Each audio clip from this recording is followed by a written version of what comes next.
Yes, welcome back students. कैसे हैं आप सब? बढ़िया हैं। तो चलो आगे बढ़ते हैं।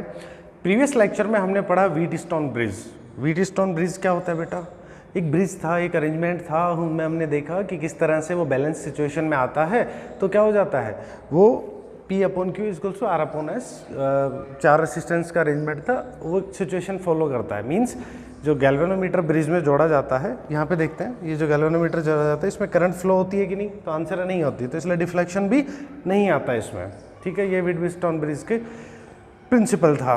अब हम पढ़ेंगे मीटर ब्रिज। देखिए ये जो इंस्ट्रूमेंट है, पहली बात तो ये व्हीटस्टोन पे ही बेस्ड है, मतलब व्हीटस्टोन ब्रिज जो होता है उसी के प्रिंसिपल पे बेस्ड है, एग्जैक्टली वैसा का वैसा है। और आप इसका प्रैक्टिकल भी करने वाले हैं, आपकी लैब में भी ये मिलेगा मीटर ब्रिज।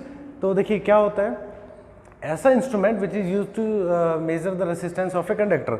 मान लीजिए हमें कोई कंडक्टर वायर दिया जाता है, एक तो आपको वायर दे दिया जाएगा और आपको कहा जाएगा कि इसका रेसिस्टेंस मेजर करो मीटर ब्रिज की हेल्प से। तो कैसे करेंगे, वो ये इंस्ट्रूमेंट है। तो बड़ा इजी और सिंपल है बेटा, देखते हैं। देखिए ये एक आपको अरेंजमेंट दिखाई दे रहा होगा, ये तो वायर है ना, ये इसको छोड़ दो। ये ऊपर वाला ऐसे पट्टा देखो, ये एक वुडन वो होता है, एक पट्टा होता है लकड़ी का, उसके ऊपर ये जो है कॉपर स्ट्रिप्स लगी होती हैं, कॉपर की, पॉलिश कॉपर होता है। और इसके बीच में आप देख पा रहे हैं पॉइंट्स जो ऐसे हैं, ये लगे होते हैं। यहाँ पर हम वायरिंग कर सकते हैं, उसको कस सकते हैं। तो देखिए यहाँ पर रेसिस्टेंस बॉक्स जुड़ा हुआ है, ये दो बीच में गैप है, ये ऐसे जुड़ा है, यहाँ पर ऐसे जाएंगे, यहाँ पर एस एक अननोन रेसिस्टेंस है, वो तार जोड़ दिया हमने। ठीक है, ये देखो यहाँ से यहाँ के बीच में एक वायर जोड़ा गया है जो 1 मीटर लंबा है एग्जैक्टली। नीचे उसके पढ़ने के लिए एक स्केल लगा हुआ है उस पर। ठीक है, अब देखिए ए से सी के बीच में, ये 2 पॉइंट हो गए, ए से सी के बीच में हमने एक बैटरी जोड़ दी। ये ऐसा है, देखो ए से सी हो गया और हमने एक बैटरी जोड़ दी। देख समझ पा रहे हो आप? ये ए और सी 2 पॉइंट हो गए, देखो ए और सी 2 पॉइंट हो गए। अब यहाँ पर अपन ने, चलो ऊपर इसको उल्टा बना लेते हैं, इससे कोई फर्क नहीं पड़ता। इनके नाम अपन रख देते हैं आर और एस, इसका नाम रख देंगे पी और क्यू।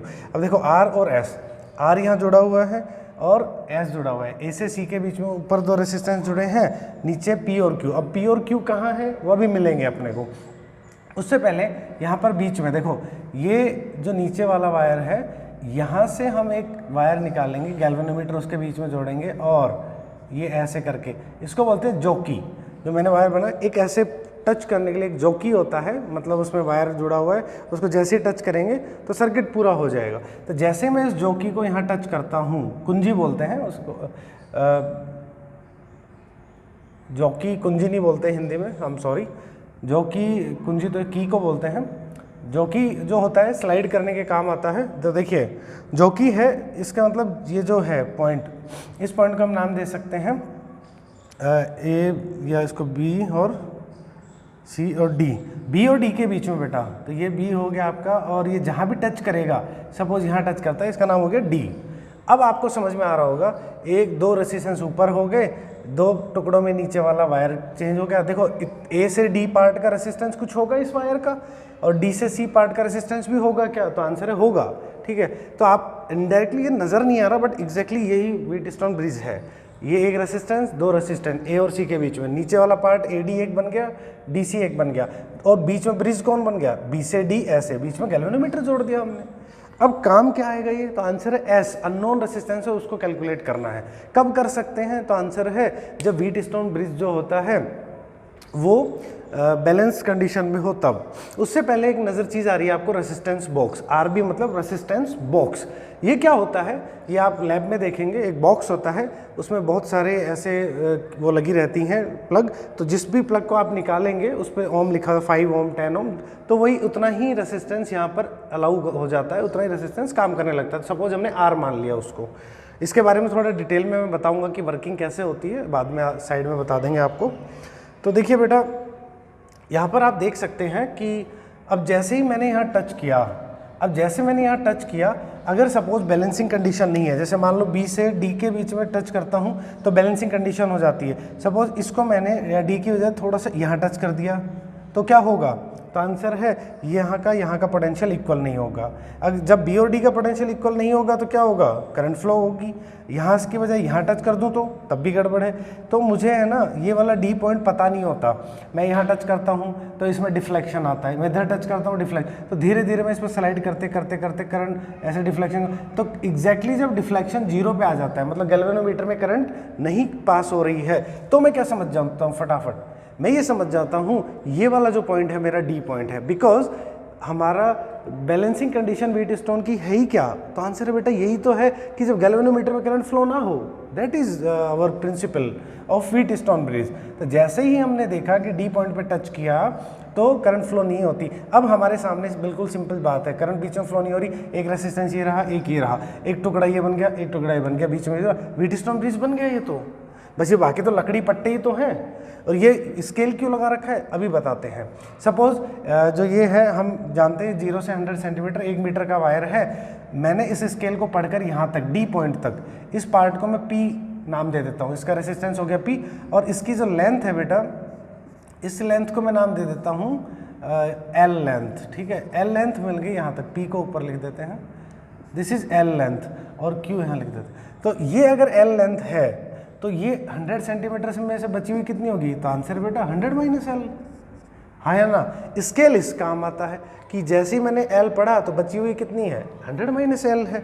तो अब कैलकुलेशन कैसे होगी, तो बड़ी इजी है कैलकुलेशन, तो हम जानते हैं जब व्हीटस्टोन ब्रिज बैलेंसिंग कंडीशन में होता है तो क्या होता है, P upon Q equals to R upon S. अब आर और एस, आर तो पता है मुझे ये गिवन है, एस निकालना है, तो ये साइड तो अब पी और क्यू कैसे निकले।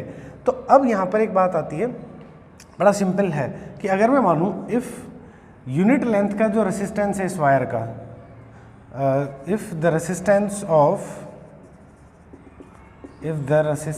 Of unit length of wire A से सी के बीच में जो बेटा कंडक्टिंग वायर है इसका यूनिट लेंथ का रेसिस्टेंस है वो है रो।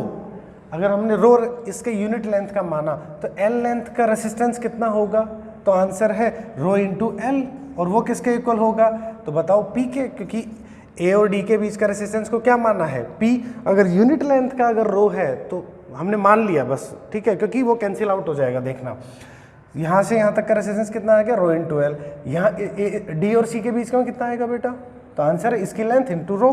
तो क्यू की वैल्यू क्या आ गई 100 माइनस एल इंटू रो, हाँ या ना, वैल्यू पुट कर दो बेटा यहाँ पे, तो P की वैल्यू रो L, उसकी value 100 minus L into rho equals to R upon S, rho से रो कैंसिल हो गया।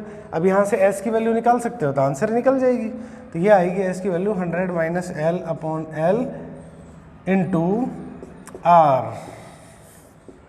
बताओ आया कि नहीं आया। सिर्फ हमें क्या पता होना चाहिए, रेसिस्टेंस बॉक्स और ये लेंथ, जहाँ जो की टच की बैलेंसिंग लेंथ जहाँ मिली एल पता करते ही 100 माइनस एल पता लग गया, वैल्यू पुट कर दो, कर सकते हैं ना। और इसका नाम मीटर ब्रिज क्यों पड़ा, क्योंकि जो ये वायर लिया हमने कितना लिया 1 मीटर का, इसलिए नाम क्या पड़ गया, मीटर ब्रिज पड़ गया। तो बड़ा इजीली हम बस खाली एक बार इसको बैलेंसिंग लेंथ पता कर ले, इसको बोलते हैं बैलेंसिंग लेंथ, और हम इसको बोलते हैं जहाँ पे टच करते हैं नल डिफ्लेक्शन। बट डिफ्लेक्शन नहीं आता, उसको क्या बोलते हैं, नल डिफ्लेक्शन। कोई भी विक्षेप नहीं आता, हिंदी में बोलते हैं विक्षेप आना। तो गैल्वेनोमीटर में कोई विक्षेप नहीं है, मतलब बैलेंसिंग कंडीशन में था। बैलेंसिंग कंडीशन में आते ही बिल्कुल इजी है, आपको क्या मेजर करना है, एल कर लो, 100 माइनस एल अपने आप मिल जाएगा, और रेसिस्टेंस कितना निकाल रखा है, एक लाइन का स्टेप है ये। तो this is the principle of meter bridge. तो आपको एक्सपेरिमेंट भी करना है बेटा, बड़ा सिंपल प्रिंसिपल है, व्हीटस्टोन ब्रिज पे डिपेंडेंट है ये, उसी के प्रिंसिपल पे आधारित है। तो आप इसको शायद अच्छे से समझ गए हैं, और आगे अपन अगली क्लास में और अच्छे से बात करेंगे कुछ और चीज़ों के बारे में जो इस चैप्टर में आने वाली है।